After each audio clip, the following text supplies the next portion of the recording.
Oke, ada beberapa versi Kama Sutra termasuk yang diadaptasi ke Jawa. Yo, next time lah kita ngaji khusus untuk filsafat itu. Terus Dharma. Jadi setelah fase arta sama kama selesai, baru kita ngomong dharma. Oke, harta sudah punya macam-macam yang dibutuhkan, batinnya juga sudah beres. Kama itu nggak cuma seks sebenarnya, dia termasuk nafsu makan, hasrat untuk mungkin kamu pengen jabat lah, mungkin kamu itu kan semua kama. Kalau itu sudah beres, dharma sekarang.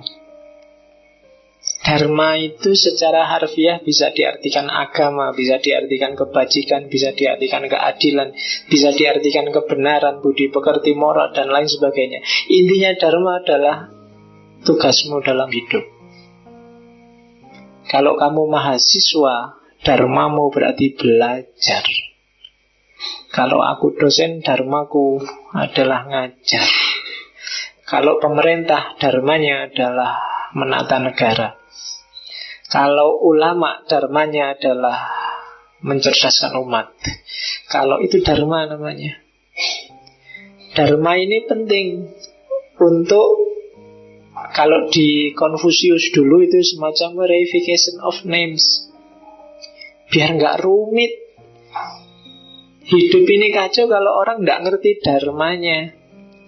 Yang bapak jadilah bapak yang baik, yang adik jadilah adik yang baik, yang santri jadilah santri yang baik, sesuai dharmanya masing-masing.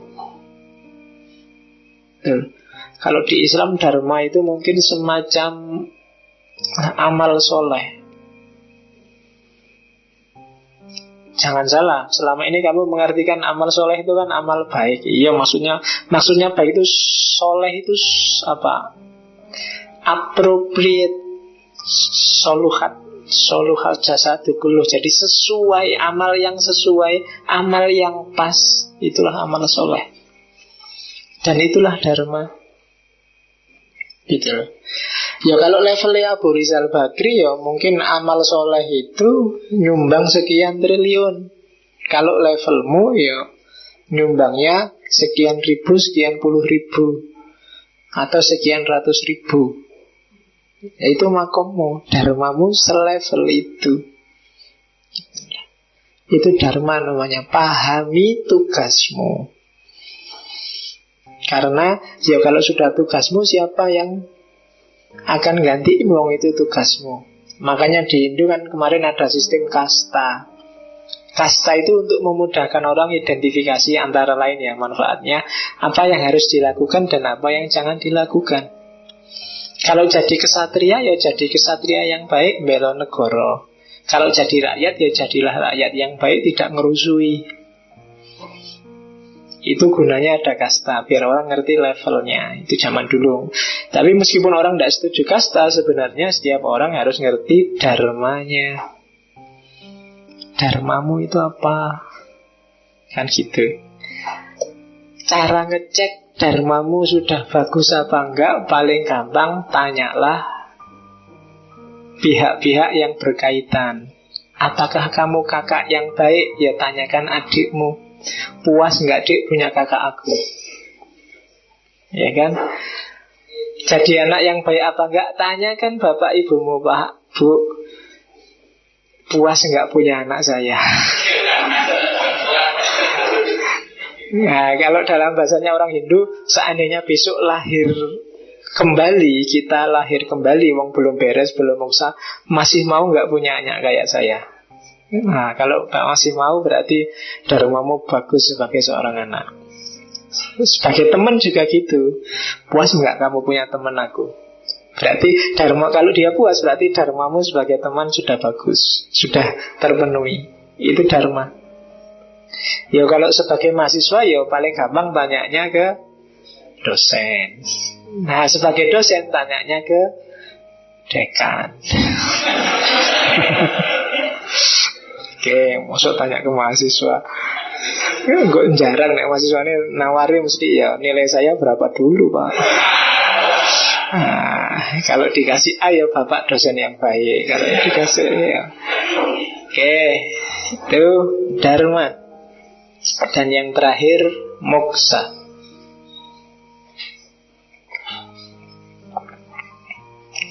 Moksa berarti bebas dari samsara. Samsara berarti lingkaran reinkarnasi. Lahir kembali, lahir kembali. Ini kan sengsara luar biasa loh. Kapan berakhirnya? Nah, ditempuhlah jalan moksa. Kalau sudah moksa berarti putus sudah. Kamu sudah ilaihi roji'un. Berarti kamu sudah jadi ya ayatuhan nafsul mutmainnah. Irji'i ila rabbiki radiyatan mardiyah. Kamu kembali padanya, diridhoi, dan kamu sendiri ridho sampai ke sana. Itulah moksa. Bukan kok terus tubuhnya hilang kayak di TV-TV, hilang terus mengurai jadi udara. Enggak. Tapi dia bebas dari semua keterikatan dunia, bebas dari samsara. Moksa ada 4 level. Yang pertama samipya. Samipya itu moksanya para resi, para pendeta, para ulama. Jadi dia bisa dengan jalan pengetahuannya, dia jadi matang dan mencapai puncak yang namanya makrifat. Atau sarupya, sadarmia. Ini yang punya para avatar. Avatar itu mungkin kalau di Islam levelnya kayak wali. Orang-orang yang sudah bertemu Atman dengan segala macam jalannya tadi. Atau Salokya.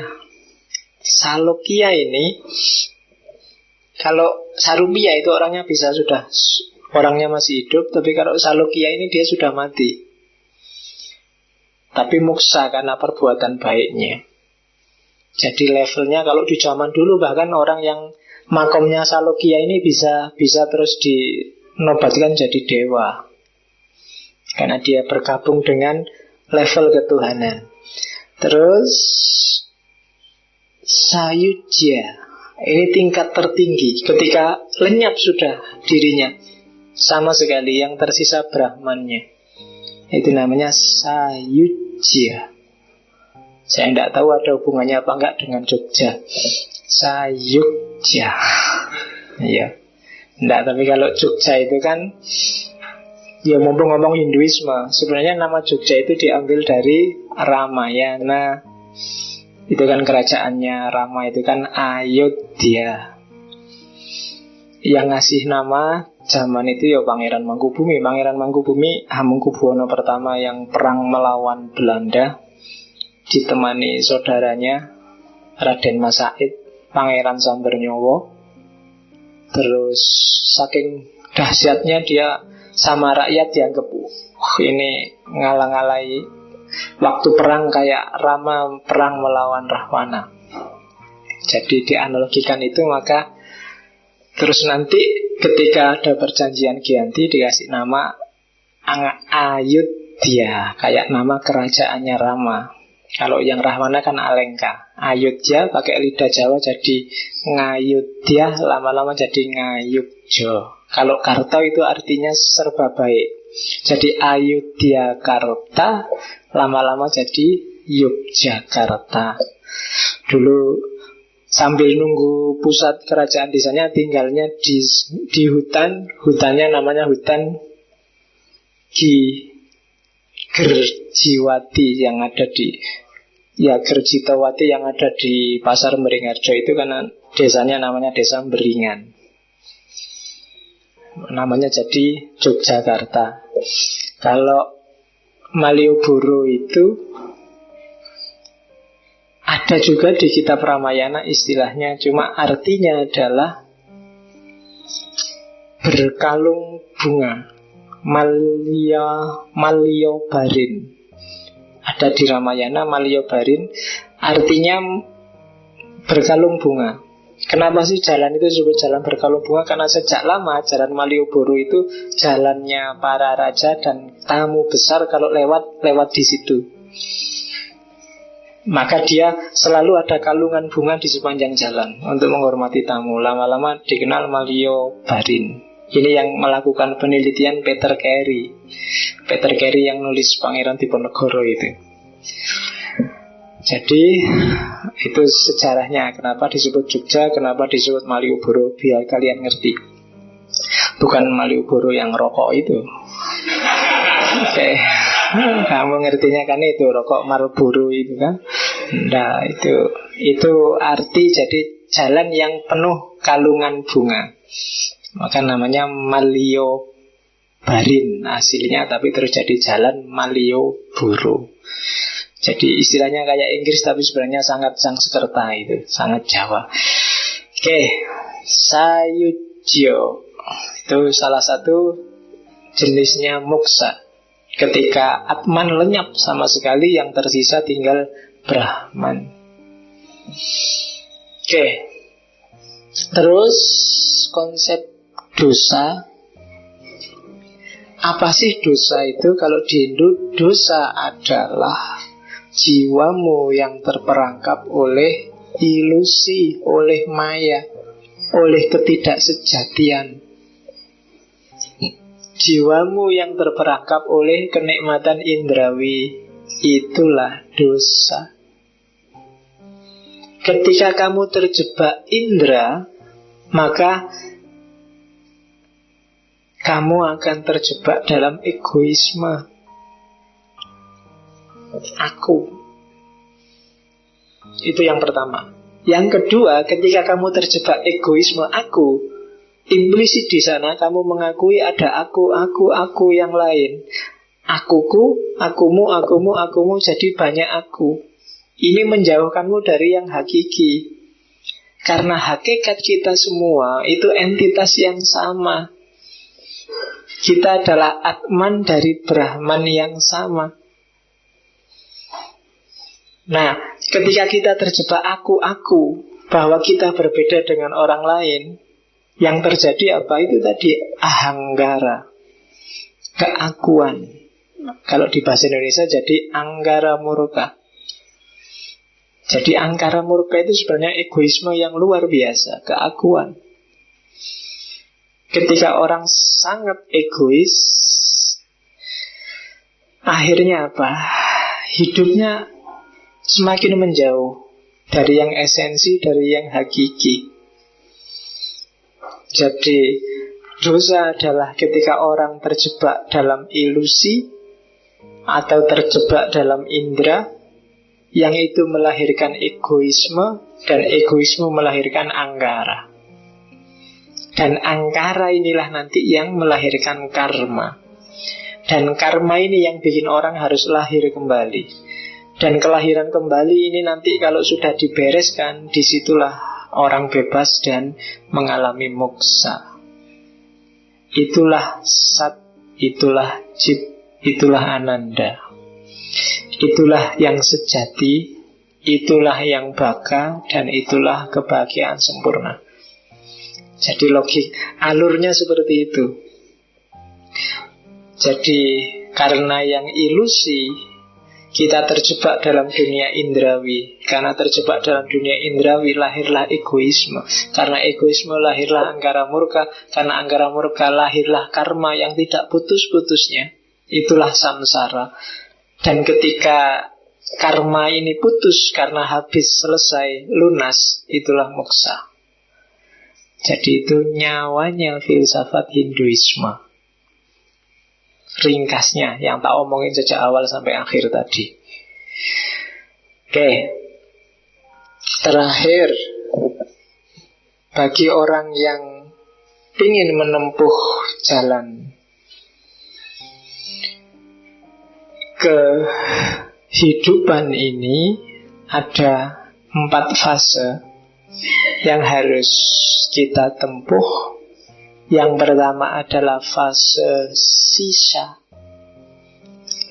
Jadi sisa itu maksudnya kita jadi murid Brahmacari, orang yang diajar. Hari ini kita masih sisa, termasuk saya, Antarvasin. Jadi orang yang hidupnya adalah menghadiri, menunggu, dan melayani gurunya. Entah apa dan siapa yang diposisikan sebagai guru.